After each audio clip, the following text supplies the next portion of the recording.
Day 152, Thursday, May 11th. Numbers 5. Numbers 5 1-31 NKJV.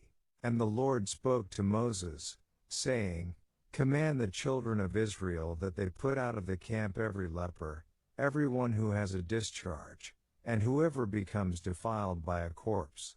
You shall put out both male and female.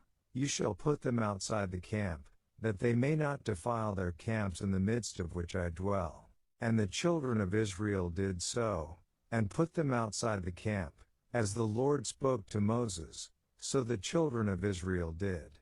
Then the Lord spoke to Moses, saying, Speak to the children of Israel, when a man or woman commits any sin that men commit in unfaithfulness against the Lord, and that person is guilty, then he shall confess the sin which he has committed.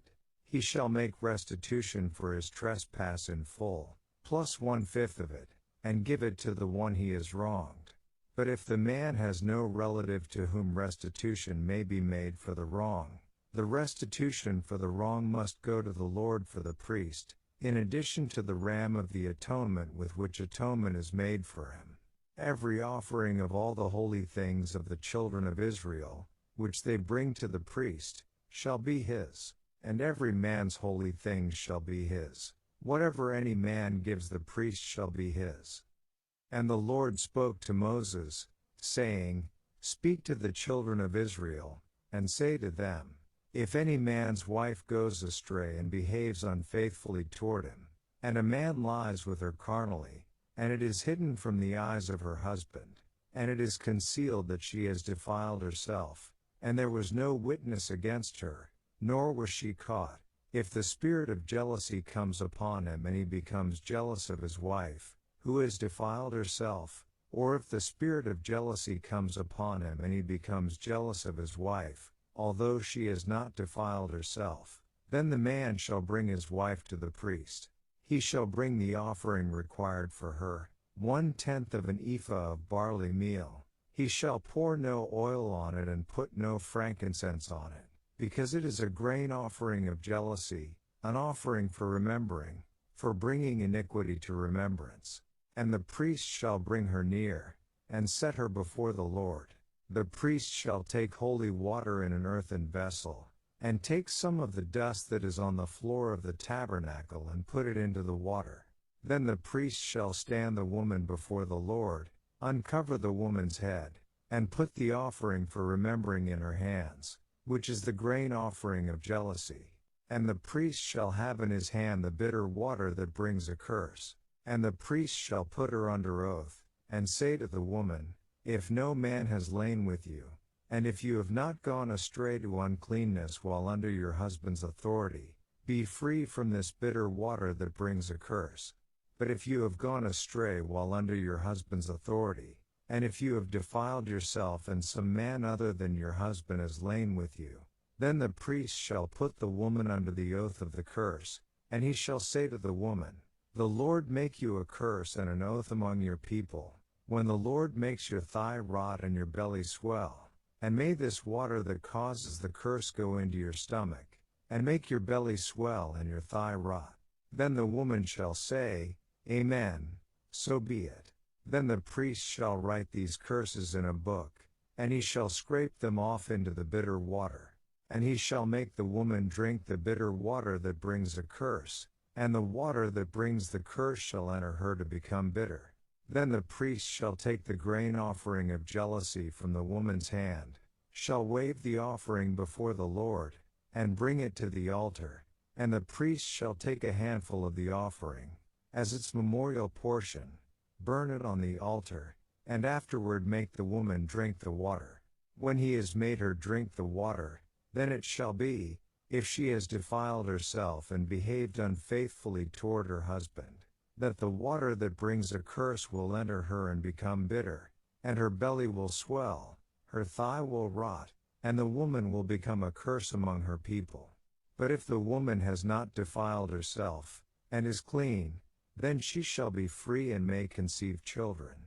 This is the law of jealousy, when a wife, while under her husband's authority, goes astray and defiles herself, Or when the spirit of jealousy comes upon a man, and he becomes jealous of his wife, then he shall stand the woman before the Lord, and the priest shall execute all this law upon her.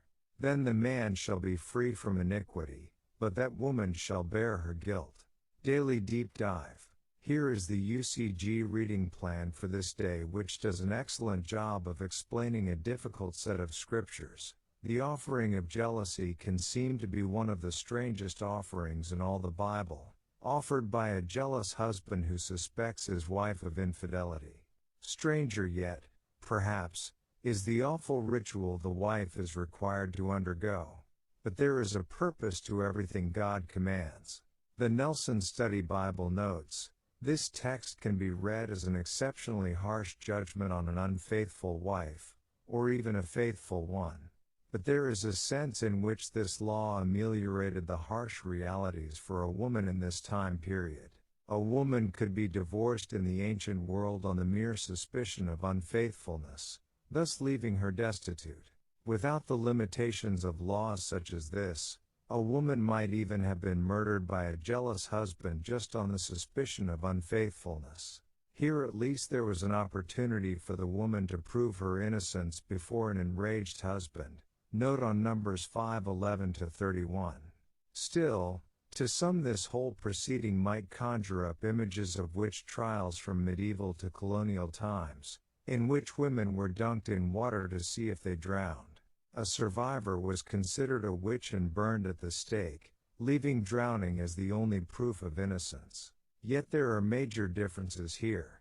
For one, the faithful wife did not die but was exonerated in childbirth, and her unjustly jealous husband made to look the fool for his unfounded accusation. Yet there is another, even more important difference. Whereas God never commanded and had no part in the completely absurd witch trials just described, he directly commanded and was an integral part of the trial of jealousy. Notice, bitter water that brings a curse was not a magic potion, nor was there some hidden ingredient in the water. The addition of dust from the floor of the tabernacle to a vessel of holy water and the scrapings from the bill of indictment, verse 23, were signs of a spiritual reality. Holy water and dust from the holy place symbolized that God was the one who determined the innocence or guilt of the woman who had come before the priest. Note on 5:18, not freak happenstance or the reasoning of ignorant people. And, verse 7, we cover the trespass offering details in Leviticus 5. Verse 12, this verse states, if any man's wife goes astray. This is the first time in the Bible this Hebrew word for goes astray is used. This word means to deviate from duty, Strong's, or to turn aside, go aside, BDB. This word is only found here in Numbers 5, verses 12, 19, 20 and 29, and 2 places in Proverbs. In Proverbs 4:15 it is used for turning away from some evil in general, and in Proverbs 7:25 for turning away from an adulteress. However, here in Numbers it is used for turning off of the right path and way, one of remaining faithful to a husband, and turning toward sin. So we see we can turn aside to do evil, or turn aside from evil to obey God. Here in Numbers 5:12, it says she turns aside and behaves unfaithfully to him. The Hebrew words for behaves unfaithfully are the same words translated commits a trespass back in Leviticus 5:15 and 6:12. At that time I shared that Ellicott's commentary states, it literally denotes to cover, then to act covertly, to be faithless, especially in matters of a sacred covenant made either with God, Leviticus 26:40, Numbers 31:16, Deuteronomy 32:51, and c, or between husband and wife, Numbers 5:12, Numbers 5:27. Verse 13, this verse tells us in what way the wife turns aside and commits a trespass, acts unfaithfully. It says a man lies with her carnally. Carnally is two Hebrew words that in Leviticus 15:16-18 is translated as emission of semen and would literally be translated seed of lying down. Verse 14.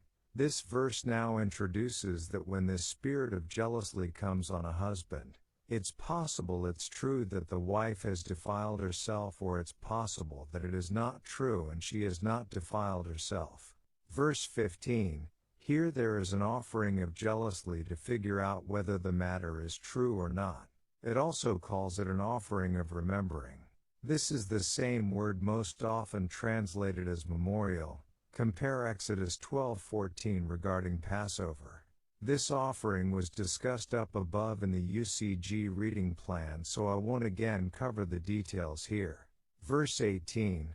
Regarding uncovering her head, John Gill's commentary states, as a token of her immodesty and non-subjection to her husband, and that she might be seen by all, to cause shame in her. Verse 19, if she is innocent of adultery, she shall be free from the curse. This word for free is most commonly translated unpunished, guiltless, innocent. Verse 25, this grain offering is taken from the woman, and is waved, presented, before God, and his portion is consumed on his altar. Verse 31, Jewish historian Josephus details that this curse caused the woman to die if guilty. Antiquities of the Jews, Book 3, Chapter 11, Section 6. Therefore the husband would be guiltless, free, from any sin regarding her death.